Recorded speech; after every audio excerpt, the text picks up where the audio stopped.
So how we doing, guys? Fine. Good. Everybody must have seen at least one alligator. And I tell you, those shows just amaze me, all these swamp people shows and things like that.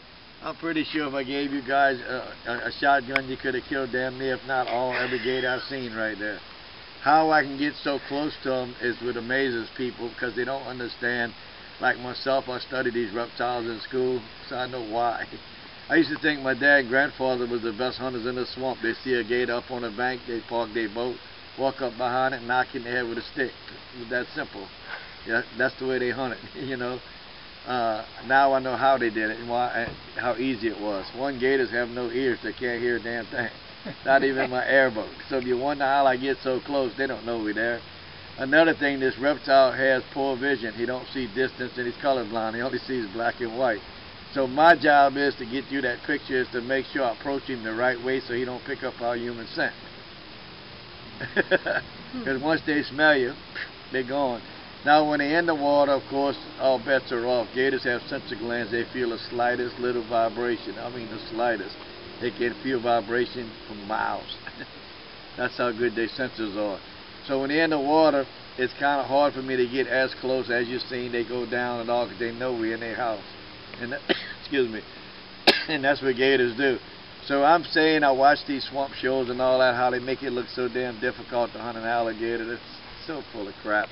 I could park my boat on the side of any one of those gators right there. Long as I don't have our scent blowing on him. I don't care if you're a bad shot. Stuff we've been doing as kids growing up back here since we're little, you know. It's not all dramatic like people say. Of course, you got to respect these animals. They're in the top 10 strongest bite of all living thing in the world. They have over 2,200 pounds per square inch bite power, so you don't want to get bit either. But without a doubt, it's not as difficult. And one thing these shows don't tell is the truth about how we took them back in the 60s. When you hunt an alligator, support your family, it's like selling eggs for a living, more or less. Just imagine if you sold eggs for a living, you crack them off or you sell them. Who's going to buy it? I watch these guys shooting these gators left and right on TV. You blow a hole in that leather, it ain't worth spit. Nobody wants it. So we didn't use guns. And I know some people debate me all the time. Yeah, but I watch them. They put the barrel right there on the top of the gator's head. There's a soft spot right behind that square part of their skull where that little tiny brain is at. And that is true. That part of it is true. But I usually ask them same people that debate me about it is, which part of the leather pays you the most money? Most people don't know. It's the underside. It's the softest. It's solid white where you get all those white boots and the white thing, the most expensive part. So let me see. If I put the barrel on top of his head and pull the trigger, where's that bullet going out at? Now I don't want to buy it. You just want the best part of the damn alligator. And that would be reality, guys. These shows are just strictly entertainment. They have no truth in them whatsoever. And I promise you this, we didn't shoot alligators. We didn't have to, you know, because you don't want to destroy your product that you're trying to sell. We did fish them. That's a given. But when you fish an alligator, when he gets caught on your line, he's not caught in the mouth right here. He swallows everything. They don't chew, rip, and tear. They grab, crush, and swallow. So it makes it even easier. They make us use biodegradable rope and hooks in case you don't want to use your tag on that particular gator. You just cut it. So we use cotton rope and iron hooks. Because of this gator's digestive system, they have like a two-part stomach. They don't chew, rip, and tear. They grab, crush, and swallow. So how do they digest big-boned animals and turtles and other gators and things? It's pretty simple. The first part of their stomach's like a snake. It's a bowl of acid.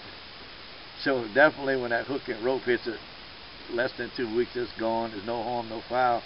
You can use your tag on a bigger one or whatever, because we get paid by the lean your foot for the leather. So now let's say I'm going to use my tag on that gator. Well, I'm going to put my line in the water, and I'm definitely going to hang my bait so I don't have the trouble or catch the wrong size gator, because there's a lot of laws protecting these guys now. Federal and state, by the way, since they once was endangered.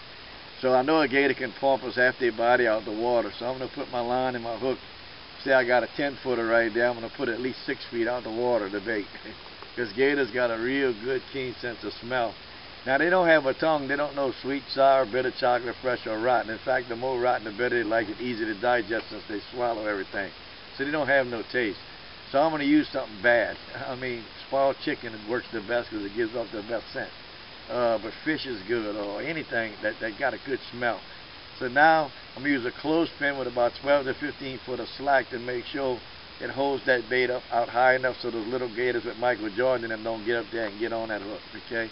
So now when a gator jumps up, he smells the bait, he pumps himself up, he grabs that bait, the clothespin trips, the bait falls in the water, the gator picks it up and swallows it. When I drive along my line the next day, if I don't see the bait hanging, I should have my gator. If not, no big deal, I just cut it and reset in the same place.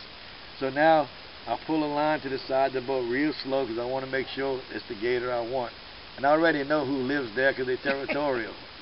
So I definitely know if I got the one I want or not. Yeah, I'm going to use my tag on that one. So now I'm going to jerk the line real hard because I want that gator to roll, because all reptiles roll to try to get away.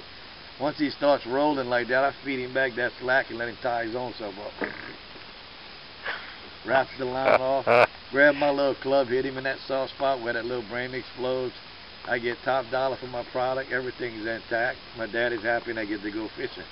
Because if I'd have bust that leather, he'd have bust me because it depreciates the value of the product, you know, and that's reality, guys. That's how we really did it.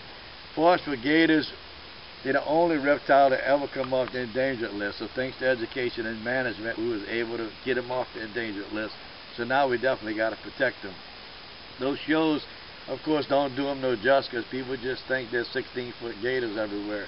Do you know it takes a gator about 95 to 100 years to grow 16 feet?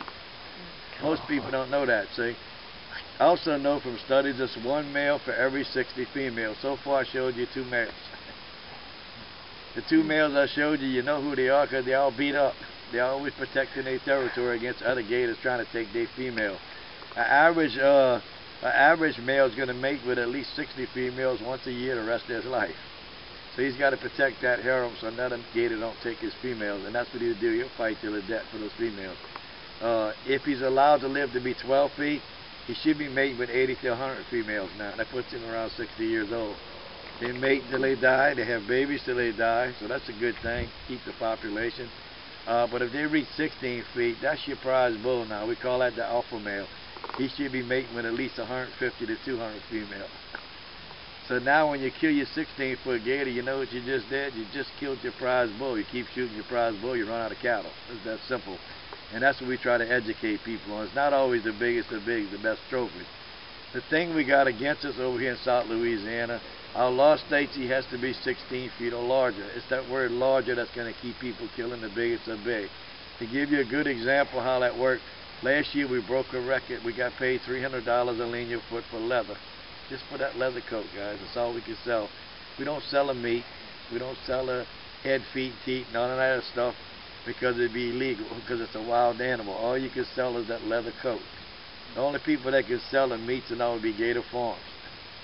And even the size don't matter if it's a farm gator. You can kill all you want, shoot all you want, do what you want. With the wild animals like shooting a deer, you can't go sell a meat because it's a wild animal. That's the law. But people think we do it for the meat and all that. But you know what? I'd be willing to bet 80% of the people who live in Louisiana never even tasted alligator, much less live off it. So now you got all these TV shows, you got all these gator farms, there's hundreds of gator farms everywhere. Well, they got to have something to do with that meat. So let's make everybody around the world, we're going to promote some of these swamp shows here, make sure we bring up about the gator meat and all, promote it. So that way we don't have to throw all this meat away. Let's make everybody believe people live off of alligator in South Louisiana, so when they come to the city, they're going to taste it. So salesman works. You see what I'm saying? That's television. But I do know for a fact that word larger is kind of hurting us now because I'm seeing a decline in fertile eggs now. Like a chicken don't need a rooster to lay an egg, neither does our alligator. But you need that rooster to fertilize that egg. So does that alligator. So you have to start educating, try to teach these guys, quit shooting your prize bull. But this would happen last year to us, will prove a good point. Average hunter in South Louisiana might get 2 tags, maybe 5, depending on how much land they found. And they get a lot of land and a lot of gators on it because they are managed and they are protected. So average overall probably get about 2 tags. You getting paid $300 a foot for the leather. That means last year a 6-foot gator, which would have been legal on your land, would be worth $1,800. But if you only got 2 tags, are you going to use your tag on a 6-footer or a 16-footer? You just killed your prize bull. See what I'm saying? So that word large is kind of hurting us to even protect them a little bit more. Because most people are looking at the dollar, not the future. That's understandable. They're trying to make a buck. But understand this, you keep shooting your prize bull again, you run out of cattle, and it's that simple, because once you kill that male, a 16-foot male, it's going to take you 80 to 90 to maybe 100 years to have one big enough to fertilize 200 female gators as eggs. Because it's one male for every 60 females. You can't go next door and get a male.